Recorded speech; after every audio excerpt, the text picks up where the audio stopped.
दुनिया जे 19 नंबर वॾे दरिया जे कंधे ते आबाद शहर सन में मखदूम बिलावल जे ख़ासि अक़ीदतमंद सैयद हैदर सनाई जे घर जे अंगण ते पलजण सबबि साईं GM सैयद में बि हैदर सनाई वारी जाखोड़ जो जज़्बो शामिल हो। सैयद गुलाम मुर्तज़ा शाह अलमारूफ साईं GM सैयद 17 जनवरी 1904 ईस्वी ते जनम वरितो ऐं साईं GM सैयद अञा 3 वरहनि जी ॼमार में ई हो त वालिद जी शफ़क़त खां महरूम थी वियो। साईं GM सैयद इब्तिदाई तालीम सन में मास्टर धर्मदास रेवाचंद ऐं मास्टर वसणमल खां हासिल कई। अरबी ऐं फारसी ॿोलियूं मौलवी मोहम्मद हाशिम सनाई, मौलवी मोहम्मद सालिह सियाल ऐं मौलवी डॉक्टर अल्लाह बख्श दादवीअ खां सिखियूं, जॾहिं त अंग्रेज़ी ॿोली जी तालीम मौलवी डॉक्टर हामिद हालानी वारे वटां हासिल कई। साईं GM सैयद 14 सालनि जी ॼमार में ई अमली ज़िंदगीअ जी शुरूआत कई। हुन 7, 8 ऐं 9 फरवरी ते 1920 ईस्वी धारे लाड़काणे में थियल सिंध ख़िलाफ़त कॉन्फ्रेंस में शिरकत कई। साईं GM सैयद 1905 ईस्वी में लोकल बोर्ड मांझनि जो मेंबर, पोइ सदर ऐं अॻिते हली 1929 में लोकल बोर्ड ज़िले कराची जो सदर चूंडियो वियो। साईं GM सैयद सियासत खे ख़िदमत समझंदे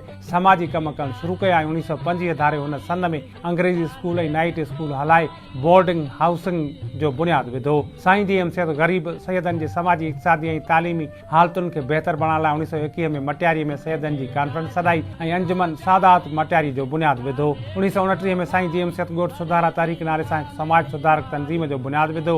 हुन हारियुनि जी हालत बहितर करणु, खेनि तालीम सिहत जी बहितर सहूलतूं ॾियारणु, अमन अमान ऐं तहफ़ुज़ ॾियारण लाइ पंहिंजे साथियुनि सां गॾिजी 1930 ईस्वी में मीरपुर ख़ास में सिंध हारी कमेटी जो बुनियादु विधो, जंहिं हारियुनि जी हालत खे बहितर बणाइण लाइ तमामु ॾिघी ऐं कामयाबु जदोजहद कई। 1843 ईस्वी में महाजंग खां पोइ सिंध ते अंग्रेज़नि जो कब्ज़ो थियो ऐं सिंध खे हिकु अलॻि ग़ुलाम मुल्क जी हैसियत में 4 सालनि ताईं जुदा गवर्नर सर चार्ल्स नेपियर जे इंतज़ाम में रही। उन खां पोइ अंग्रेज़नि 1847 ईस्वी में सिंध जी उहा हैसियत ख़तमु करे उनखे बम्बई जो हिसो बणाए छॾियो। साईं GM सैयद जी अॻुवाणी में सिंध वासियुनि जी जदोजहद अंग्रेज़नि खे गोॾा खोण ते मजबूर कयो ऐं सिंध खे 1 अप्रैल 1936 ईस्वी में बम्बई खां जुदा करे आज़ाद हैसियत में ख़ुदि मुख़्तियार असेंबली जो वजूद क़ाइमु करायो। साईं GM सैयद 1936 ईस्वी में हिकु गैर फ़िरक़ेवार जमायत सिंध इतिहाद पार्टी क़ाइमु कई। कांग्रेस जे अणवणंदड़ रवैये खां बदज़न थी 1938 ईस्वी में मुस्लिम लीग में शामिल थी सिंध जो सदर बणियो। साईं GM सैयद 1940 में सिंध जो तालीम वारो वज़ीर बणियो ऐं पंहिंजी वज़ारत दौरान हुन वॾा कम कया।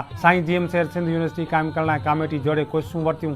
Central advisory board of controller for Sindhi literature क़ाइमु कयईं, जेको अॻिते हली सिंधी अदबी बोर्ड जे नाले सां मुस्तक़िल ऐं आज़ाद हैसियत सां इदारो बणियो। सिंधी सक़ाफ़ती बोर्ड लाइ $2 करोड़ रुपया बजेट बि मंज़ूर करायईं, जेका अॻिते हली शाह अब्दुल लतीफ़ भुटाई सक़ाफ़ती मर्कज़ जे नाले सां क़ाइमु थियो।